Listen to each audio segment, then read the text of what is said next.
Chapter 713, Between White and Black. Warned by Termiboros, Lumion sensed something was off. The ambusher was slowly making his exit, as if concerned that moving too fast would prematurely alert Lumion to the abnormality. Strangely, no massive vortex emerged from the dark, empty tunnel's depths, stopping the ambusher, who had already gone in, from getting pulled into another mirror. As he watched him go, Lumion glanced at his restored shadow, put away the brass revolver taken from the enemy, and pulled out the flog boxing gloves from his traveler's bag. He put them on at a measured pace.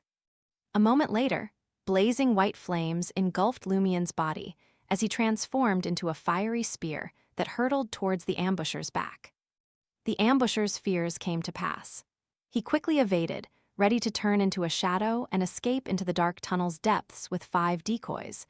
Then he would trigger mirror traversal and get away entirely, returning to a pre-selected mirror. Just then, as the flames making up the burning white spear dissipated, Lumion appeared. The ambusher's shadow came alive, ensnaring the body that hadn't fully transformed into a shadow, briefly keeping it from dividing into 6 separate forms. It was forced to remain in place. Lumion advanced and dashed in front of the terrified ambusher. He alternated punches, starting the flogging. Bang! Lumion's initial punch heightened the ambusher's fear, and the target narrowly freed himself from his shadow's entanglement. Bang! Lumion's next punch instantly set off the enemy's already tense fear. This wasn't chance. The ambusher's fear clearly exceeded normal levels in this situation. Lumion, his eyes silver-black, foresaw the corresponding future and exploited this vulnerability. Fear played out in his mind as he punched. Thus, the first punch worsened the situation, and the second significantly raised the odds, successfully triggering the fear. The ambusher went rigid, heart briefly ceasing from the detonating fear. His mind blanked, and blood poured from his nose. Seeing this, Lumion took out the ritual sheepskin from his traveler's bag and threw it over the ambusher's head. Right after, he spoke the activation incantation in Hermes, sheep. Amid a dark flash, the ambusher turned into a sheep with light white and gray wool. Lumion stared at the fearful sheep with bloodshot eyes. Removing the flog boxing gloves and returning them to his traveler's bag, he grinned and said, "So, you think I'll release you for a measly gun?" Lumion then stooped down, scooped up the limp sheep, and went back to the mirror in Morin Avigny's study, trying to exit. Unable to enter or leave mirrors, he wasn't certain he could depart so simply. If not, he would utilize the pre-prepared mirror mark and spirit world traversal to go directly to the unique, permanent mirror world exit in underground Trier. Then he would teleport to locate Franca. This would avert any issues behind the mirror.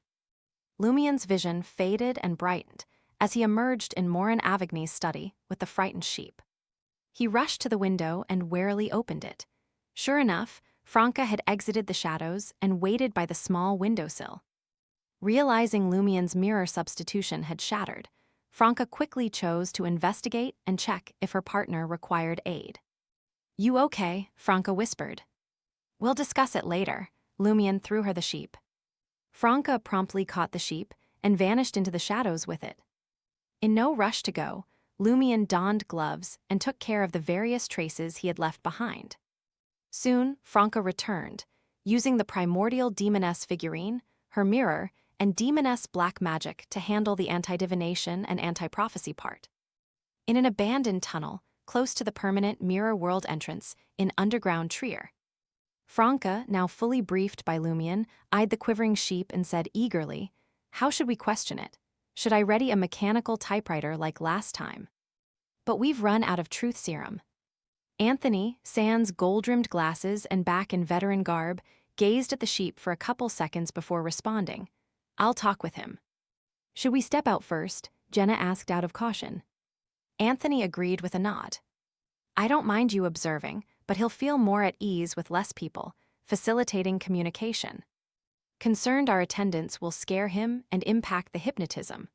Lumion spun around pensively and exited the sealed dark tunnel alongside Franca and Jenna.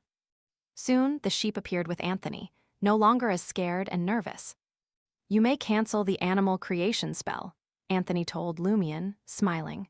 He realizes we're acting in his best interest and wishes to assist, provided we avoid topics that will impact his faith in a deity and directly affect his life. He'll speak honestly and amiably. The sheep nodded gravely, confirming Anthony's words. Lumion faced Franca and Jenna, seeing matching emotions in their eyes. A hypnotist is truly terrifying. A spectator is truly terrifying. Indeed, Lumion reflected inwardly. Looking at the sheep, he uttered the Hermes incantation, His Grace. With a dark flicker, the sheepskin automatically vanished, and the ambusher materialized before Lumion and the others, half-crouched. Putting away the sheepskin, Lumion inquired with a smile, "What's your name?" "Jebus Lada," the ambusher answered nonchalantly, like talking to a buddy. Holding the carbide lamp, Lumion warmly asked, "Were you guarding Morin Avigny?" "Yes," Jebus Lada replied frankly. "Mainly to conceal myself behind the mirror and watch the outside. Also to prevent mirror world mishaps and ensure Morin Avigny isn't found out and ambushed when he uses it to do specific things in various locations.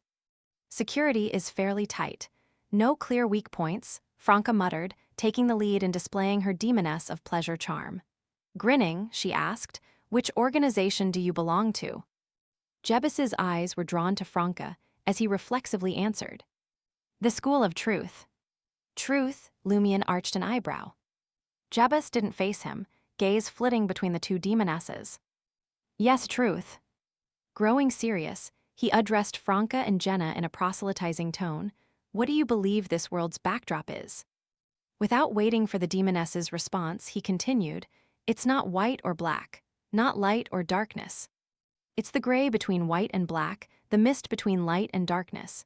It's shadows, flux, and chaos. Traits of the corresponding pathway."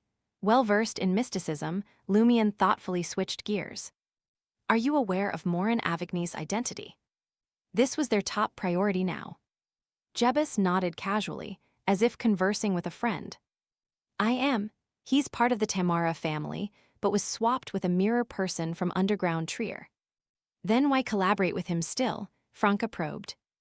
Jebus chuckled. "Didn't I just say? This world's backdrop isn't white or black, but gray. If cooperating with mirror people lets me reach my aim, why not?" "What's the School of Truth after?" Lumion swiftly queried.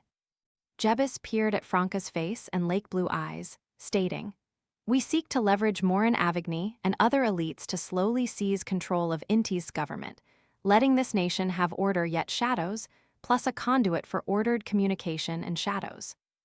We honor the law, but that won't stop us from uncovering legal loopholes and employing select methods to settle matters pre-litigation. That's our ideology." Jebus seemed to preach to the demonesses. "How ambitious," Jenna sighed inwardly. Smiling, Lumion asked, "Why control the government?" "To practice and near the truth, a right to please it," Jebus responded fanatically. "Plus, we must use Inti's government and others to locate 3 things." "What 3? Franca inquired curiously. Jebus gladly obliged her. 1. Clues to fallen heaven. It's in the underground ancient sealed city. Only by controlling Inti's government can we fully unseal it. Fallen heaven, what's that? Lumion, Franca, Jenna, and Anthony shared looks, realizing none had heard the term. Jebus went on. 2. Roselle's final mausoleum. Emperor Roselle's mausoleum. Lumion's pupils widened. Franca asked eagerly, "Got any clues?" "I don't know," Jebus shook his head honestly. "At minimum, I've got 0 leads on Roselle's tomb, no idea if the overseers have found anything." Overseer, Lumion and the rest committed the title to memory. Jebus glanced from Franca to Jenna, then back to Franca. 3. A lamp, the magic wishing lamp. Magic wishing lamp. Lumion checked Franca, seeing the demoness of pleasure also looked blank. Smiling, Jebus added with a showy air, "The magic wishing lamp is a sealed artifact. Its number is 005.